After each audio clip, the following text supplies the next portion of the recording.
All right, good afternoon, all my friends and family that are live in the studio audience and those of you watching back in your cabins. I am Jason, your cruise host, and welcome to your second to last edition of All Access Pass. I know, how terrible is that? Terrible that we're getting near the end. Luckily, we have some major stars still on board that I get to sit down with and chat with, and today's an exception, obviously. We just found two guys wandering the Ocean View Cafe buffet line and said, hey, come up and chat with us. Obviously, you know who these guys are. Many of you, every one of you, not many of you, every one of you knows, remembers, and loves Bad Company as much as the rest of us. And these two gentlemen played a prominent role in the run of Bad Company. Dave Bucket Caldwell and Robert Hart are here with us. First and foremost, thank you. Thank you not only for being on this cruise, but thanks you for taking the time to come up and chat with us today. Thank you for asking us. We appreciate it.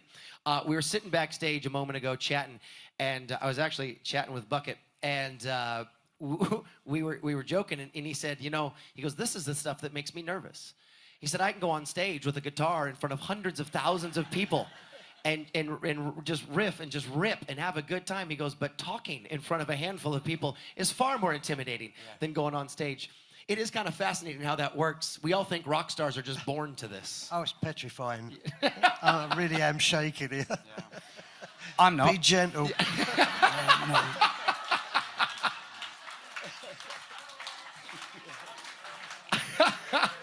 Clean up aisle 3, Swifty. Bucket, I'm gonna make you start since you told me that, because you told me a great story backstage. It's a beautiful story. You said the last time you got called out to do something similar around 9/11. It's around 9/11. Yeah, we did some shows for the New York Police Authority because those guys took a real big hit. 37 of them died in the first hour or something, so we decided to do some shows, make some money for their families and stuff, and it was great. It was Foreigner, Journey, Styx, REO Volkswagen,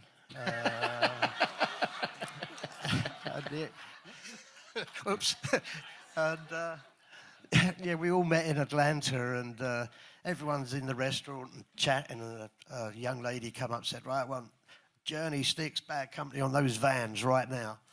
And it was just me and Simon. I don't know where the other guys were. So we got in the van across town, blue lights, under the stadium there. And it was the Atlanta Braves were playing the playoffs.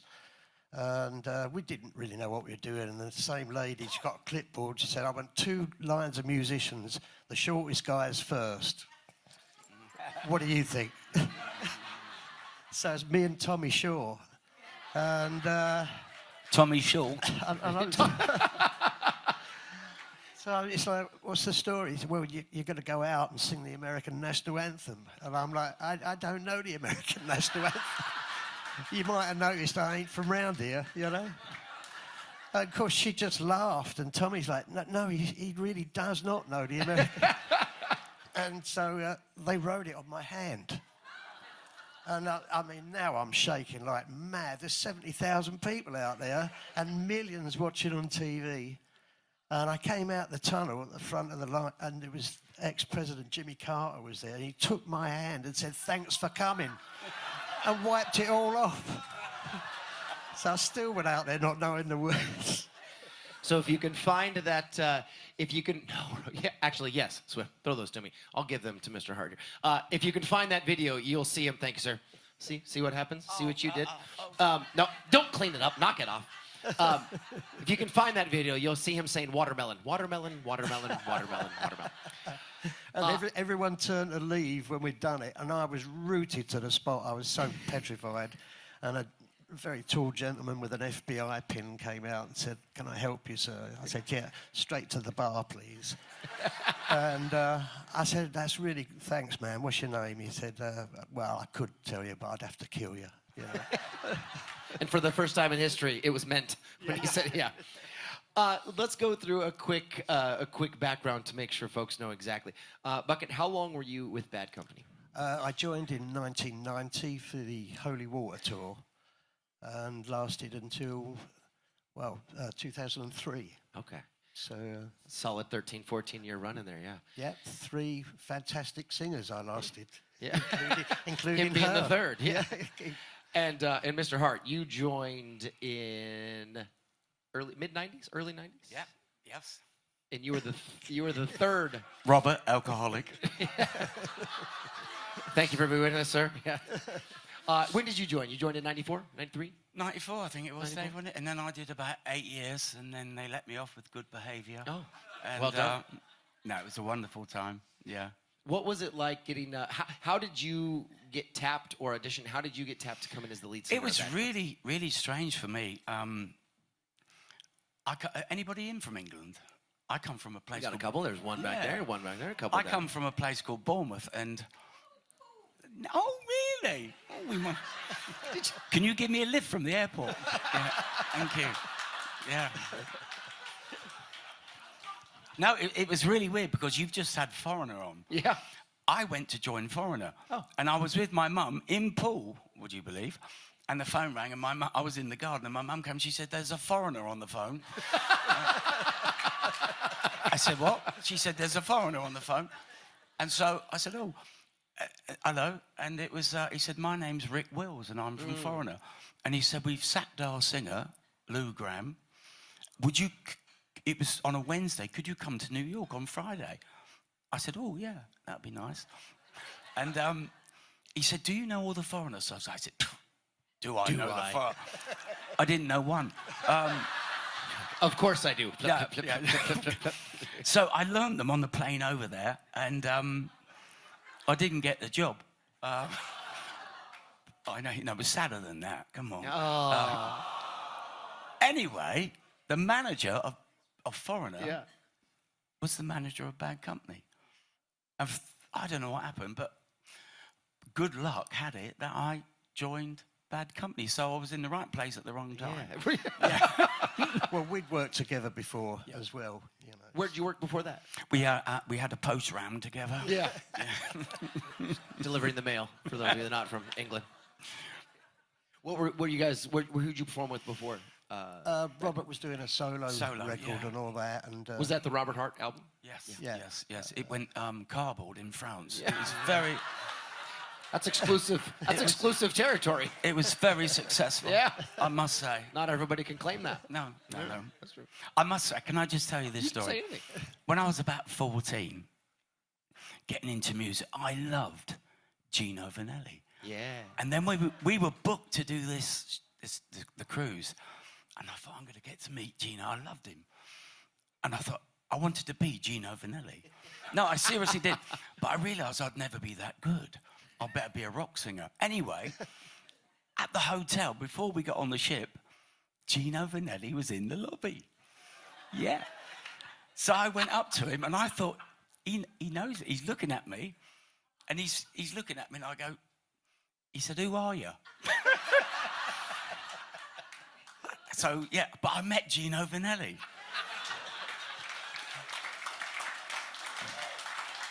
And I love his ice creams.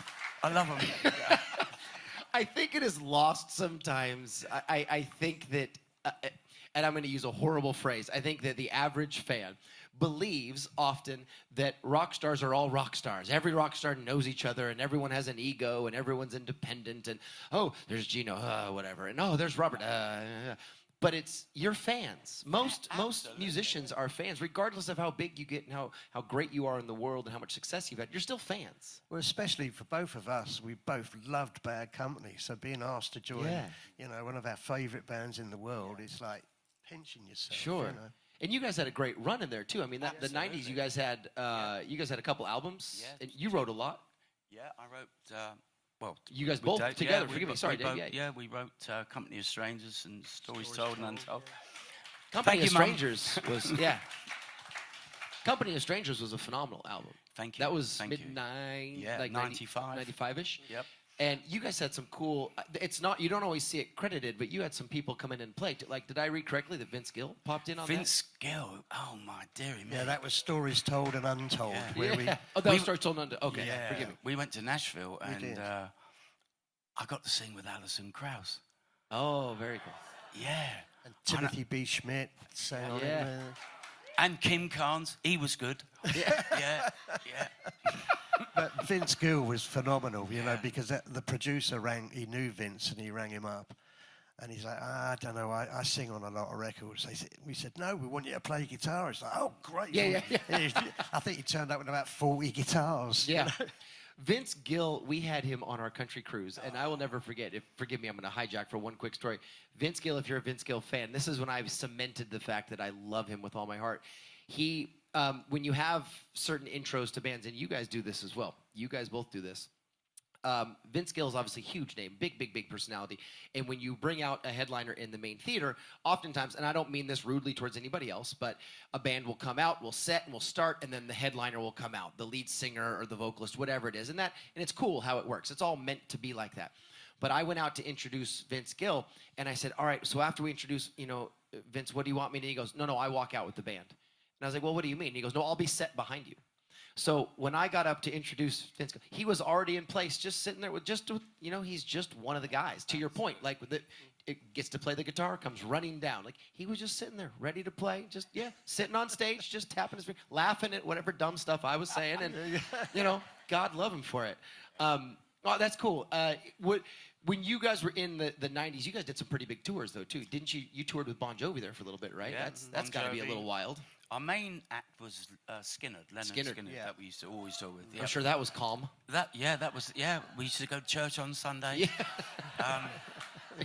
Always in bed before midnight. Yeah. We couldn't work out why every drive was like 9 hours long. We're like, who's putting this tour together? Are they doing it with a dartboard? Yeah. And they said, no, we cannot have Leonard Skinner's road crew in a hotel. They'll all be in jail by the morning. Keep them on the bus. Keep them on the bus. Those had to be some pretty wild times, those tours. Yes, they were wild. Hence my addiction to ice cream now. No, they were pretty wild. Great fun, though. And when you tour with a band like that, we went out and watched them every single night, Rob, didn't we? But, I mean, Bad Company has a massive I and a huge following. It's not like you guys are just fans and hanging on to other big acts. Bad Company is a huge act. Yeah. I mean, absolutely. I mean, that's one of... To be a lead guitarist and a lead vocalist for a group of that magnitude that's a statement. That does say something. Do you pinch yourselves? I mean, like you said a minute ago, Bucket, there has to be a reality check in there somewhere where you have to remind yourself, this is what we're doing. Yeah, especially, I saw Bad Company's very first English show because I was a massive fan of Mick Ralphs when he was in Mott the Hoople. I had the same hair, same boots and all that. And, no, he was great, Nick. He's really nice guy. Learned a lot from him, That's the best. How about you? It was a very humbling experience because I remember as a boy in Poole getting on the bus and going into town, buying that Bad Company album, the black one with the Bad Company on, and then reading it cover to cover, and then being asked to join. 10 years later it really was a wonderful experience. Yeah. Are you sad you didn't get Foreigner? I want to know where. What was it? I want to know when lunch is. Yeah. Yeah. That's why you didn't get the gig. That's why. Yeah. Yeah. You needed a better translator on that flight. As we're going, by the way, I'll intersperse some questions from the audience in as we go. Terry, who comes to us from Tyler, Texas. Are you coming back next year, or do I need to talk to Jason again? We'd love to come back. See what you did? See what you did?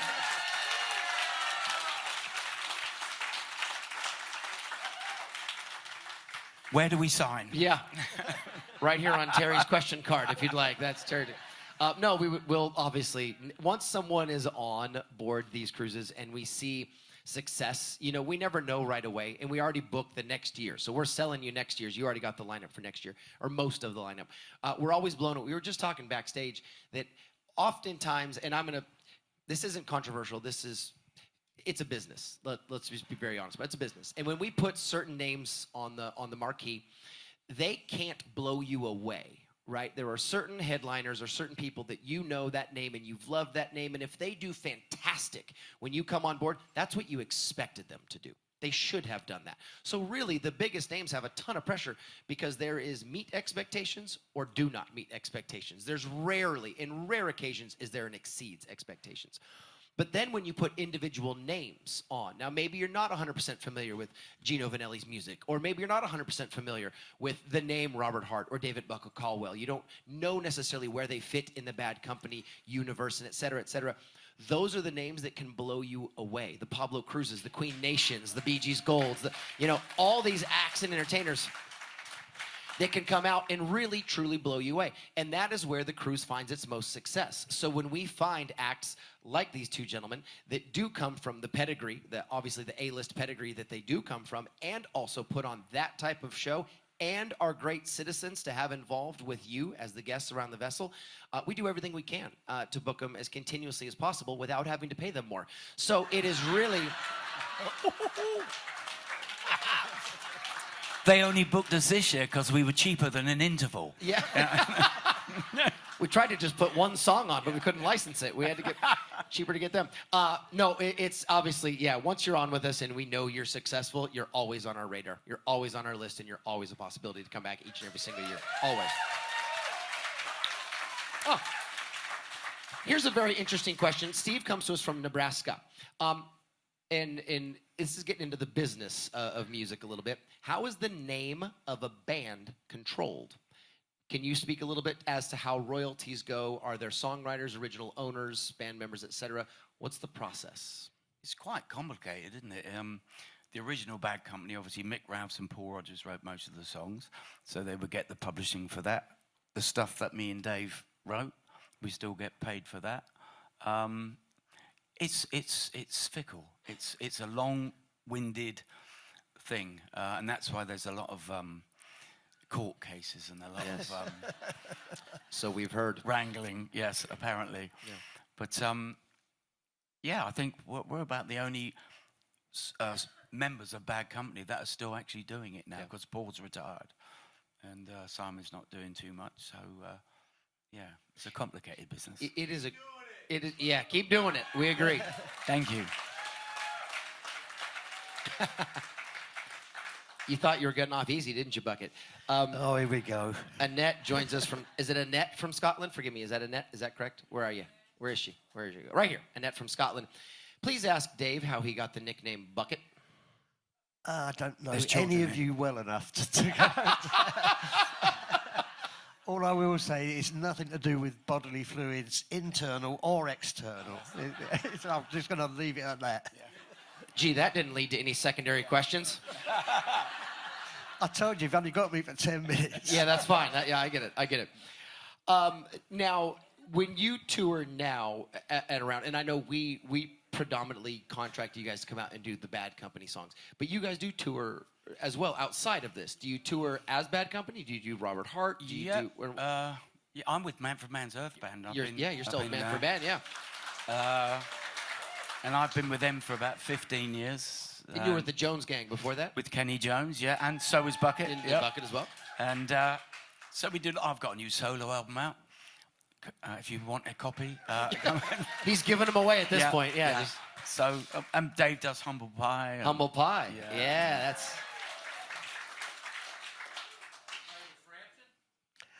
No, sir. No.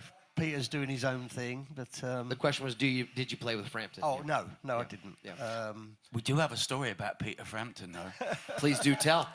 We were living in Nashville for a while, and I used to drink. And used to drink. 10 years sober. Congratulations. And anyway, we got invited to write it with Peter Frampton. So we went to the bar first and had a couple.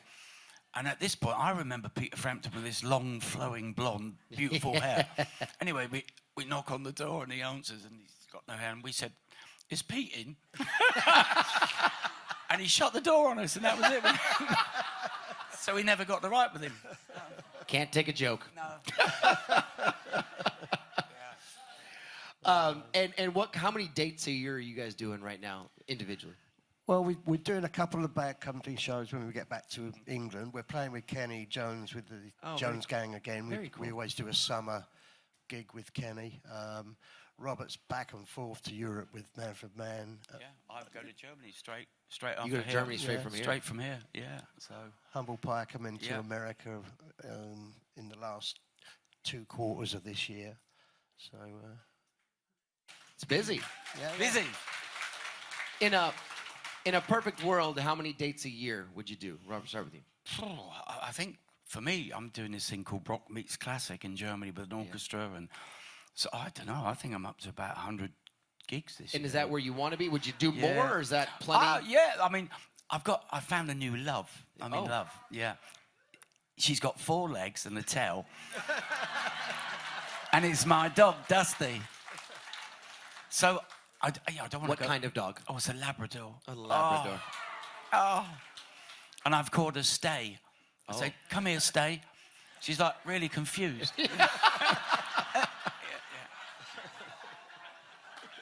That's awesome and rude at the same time. I don't know if that's animal cruelty or not, but what about you, Bucket? What's your ideal number of dates? How many are you doing now, and what would you do? I mean, I just love playing. I always have. Yeah. I've been doing it all my life. There's Sure. always a suitcase and a guitar ready to go, you know. And even on the bigger tours we used to do, which don't happen quite so much now, for some reason, a lot of the big bands do Thursday, Friday, Saturday, rather than all the way through. But, I mean, in the 90s, wow. I mean, when we started the Holy Water tour, my daughter had just been born. She was 3 months old. I don't think I saw her until she was 3 years old. Oh, heartbreaking. Yeah. Yeah. Well, I missed all the messy stuff. So it was Well, kind of cool. fair enough, yeah. Half the parents in the room went, "Yep," and the other half went, "Oh." And let's go back a little further. Let's start with a fun question, or let's get a fun question in. I'll start with you, Robert. Who were your biggest influences when you were getting into music? Oh, that was easy for me. I loved Otis Redding. Otis Redding. Yeah, Oh. on the dock of the bay. Yeah. I love that. And then my mum was brilliant. My mum would buy albums, and she bought me Who's Next by The Who. The Who. And that was one of the big influences. And obviously Bad Company Yeah. were an influence on me. And I love the Small Faces and, yeah, Led Zeppelin, obviously. So, yeah, that was mine. So you were into the bands more so than just the individual singers. Yeah, I love Rod Stewart. Of was course, like, yeah. Oh, yeah. Yeah. Bucket, what about you? Who was your early guitar? Well, I saw Humble Pie in '71 when they played in Hyde Park. And I'd been playing mainly classical music up until then. And as soon as I saw Steve Marriott play guitar, I said, that's what I want to do, you know. And, you know, getting to join Humble Pie as well as Bad Company, lightning's really struck twice for me. Sure. Sure. I mean, that's got to be, to both of them, I mean, that's got to be such a cool feeling to play in a band or play with the band or with the guys that you looked up to at that point. It's interesting because that's a similar story. I mean, I've had the artists I've had on in the last few days in these chats, multiple people have said the same thing. Like when it came down to it, we played this or we did this, but then I saw the guitar for the first time, whether it was on Elvis or whoever it was, and that's when I knew that was it. I think I'm envious of that. I'm envious, and I think most people that don't have a specific moment in their lives where you go, oh my gosh, that is what I'm going to do. Because I feel like we often get lost in what we could do or what we want to do or what we might do and don't necessarily, it's hard to find the purpose sometimes. Yeah. And it sounds like you found that when you saw it the first time. Definitely, absolutely. I mean, I had a guitar in my hand since I was 6 years old and I still haven't put it down. Yeah. You know? Fair enough. Thank you for dropping it for the interview. That's very good. Ira Seaver. No, I told him he could play out here. He said, no. He said, I'll shake too much. Ira, God love you, Ira. We put the name and where you're from, and Ira put his cabin number. Ira, I love you, buddy. Ira, I love you. Where's Ira? You got Ira, I love you. There's Ira. Drinks on Ira. He's in cabin 8. No. Would you boys consider another U.S. tour with some of your best friends and maybe an album? Talk about new music. Yes, I definitely would. You were saying you have a new project. Yeah, I have a new album out called Circus Life, which is doing all right in Europe. And I just have to say this. I mean, me and Bucket have been in Bad Company, but we couldn't do it without John Lingwood over there and Pat Davey. Drums and bass. I played with John in Man from Man's Earth band, and Pat My dear friend plays with Paul Young, and we couldn't do it without them. So it's the four of us. So yeah, 100%. New music? What are you guys working on? Well, with Humble Pie, I mean, we wouldn't, record new music under that name. It's not right, But Understood. I am a songwriter, and I have to have an outlet for that. So I've got my own band called Bucket's Rebel Heart, which we have one album out already, and the next one's in the can already. Oh, fantastic. And is it, where do folks find it? How do they get it? Oh, all the usual things that All you the do. usual places. It's out there. Yeah, Okay, so it's yeah. on the Amazons and all the fun Yeah, stuff. exactly that. And I mean, a lot of guests on that record as well. Steve Marriott's daughter Molly sings on it. And, very cool. Yeah, it's good fun to do. Oh, that's wonderful. And where about your album? Where can people find it? All the regular well, places? on the usual places on Amazon, and if you go to escapemusic.com, and it's just been added. It's 80th station today in Europe, radio station. So it's getting some airplay. So that's good. Woo! Lisa from Missouri, we kind of covered the first part. What bands have you all played with? We covered that bit. But how old were you when you started? I know you, Bucky. You said you were 5 or 6 with the guitar the first time. Yeah. Just a baby. Mr. Hart, what about you? How old were you when you picked up a microphone the first time? I think about the same. My dad always had a guitar in the house, and Robert's a very good guitar player as well. That was my next question. Yeah. Thank you.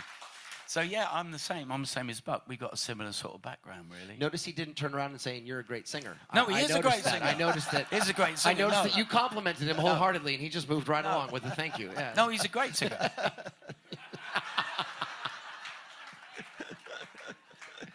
Sorry, continue. When you were just a boy, yeah, I interrupted you. Yeah, about 5 or 6, and I can't not remember not being able to play the guitar. It's like one of those things I always had. Yeah. It's even to this day when I watch the TV at home, I've always got a guitar with me, and I just sit and noodle, and yeah, it's like a comfort blanket, Buck, isn't it? It is, yeah, definitely. You know, covered in sick and just the way it was meant to be. When you guys get to come out, because this is obviously you were here last time with us. When you get to come out to the Rock and Romance cruise, and you get to play the nostalgic music that everybody loves. You get to go down the Bad Company's just monster hits, just that track list. Is it fun to get together and redo this? Is it fun to get together and play the songs? Yeah, we love it. I mean, you're right. What a catalogue. Yeah. And I mean, Foreigner must feel the same. You Yeah. know, it's just, it's an honour to keep the music alive, and it's good. I mean, everyone that comes to see the shows, like a lot of people come up. Oh, I heard that song. We got married to that song. Yeah. We did something else to that song. But no, they're good songs. They last forever. Music is it really truly is. I mean, actually, let me. What does music in general? What does music mean to you? it sort of means everything. It's yeah, I mean it's been my life. I mean I've never had a job. I mean, never worked a day in your life. No, and I was so fortunate enough to sort of be in the right place, and I love it, you know, and I listen to lots of music. Yeah. And I have to say a big thank you to everybody here, everybody that comes up and says hello. It's like, I have to say, it's like being with your family. It is. Everybody comes up and says hello, and so thank you, thank you, thank you. What about you, Bucket? What does music mean to you in your life? Just reiterating what Robert said, it's just everything. Yeah. You know, it's just in me. I mean, even on the bigger tours, we'd do our show. I'd always have sort of, right, who's going to take me out to a club to play with someone else? You know, and that's how we get to know so many musicians. Yeah. It is a community. Yeah. You know, in England when we were growing up, they had a thing called pub rock. You know, and we were all in bands together with guys, Iron Maiden, Def Leppard, and everybody knew each other. Sure. You know, it's. We're blessed. Truly, well, we were blessed. We were blessed because you were blessed, right? Well, like thank you. There's not a ton of professions in the world where your blessings they ripple outward to other people, right? You know, because there's millions. I mean, and you can speak to this. There's millions of very talented musicians in the world that never make it. right? For one reason or another, there's great singers, great guitar players, great this and that. They just never make it. But those that do, there's a reason. There's a reason they do. And what do you think is the difference between those that make it and those that don't? For me personally, I mean, I was watching the band at the pool last night. Brilliant. Totally brilliant. Oh, the Doobie Others last night. Yeah, fantastic. Doobie Others. Yeah, they were fantastic. And they're real musicians, great musicians.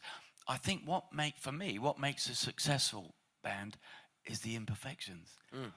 Like the Stones are not all brilliant, but what they have makes it brilliant. You know, the little imperfections. Absolutely.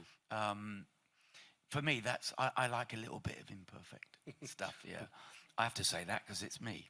I was going to say, it sounds like you're the one creating the imperfections, is what it sounds like. And I think it really suits me. It suits me. It's on purpose. Yeah.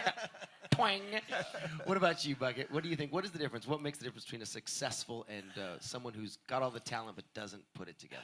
A band or an individual? It's difficult to say. I mean, you know, we were lucky to be in the time that we're in. You know, I mean, for a new kid starting off now, and they come and say, you know, where do we go? And it's hard to point them in any direction, really. Sure. I mean, the clubs in London just don't exist, and if they do, you have to pay to play in them. You know, and you know, the whole recording industry has completely changed. It's, you know, you almost give your music away, and then touring is the big thing to do, you know. So, and it takes a lot to put a tour on. I mean, without our crew and all the rest of it, we wouldn't be able to do it. I mean, the guys on here, we only come here with a couple of guitars, and the crew on here are fantastic. They really are. Yeah, we really do.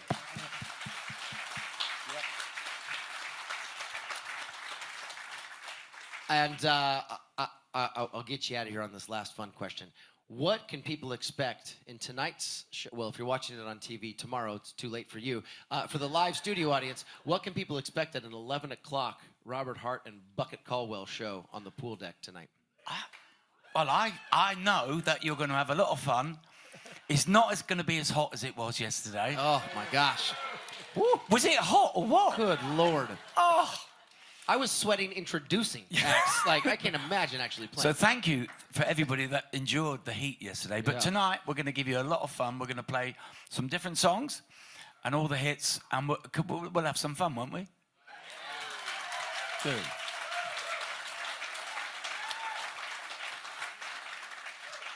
For either of you, is there a question you've always wanted to ask the other one, but you never have?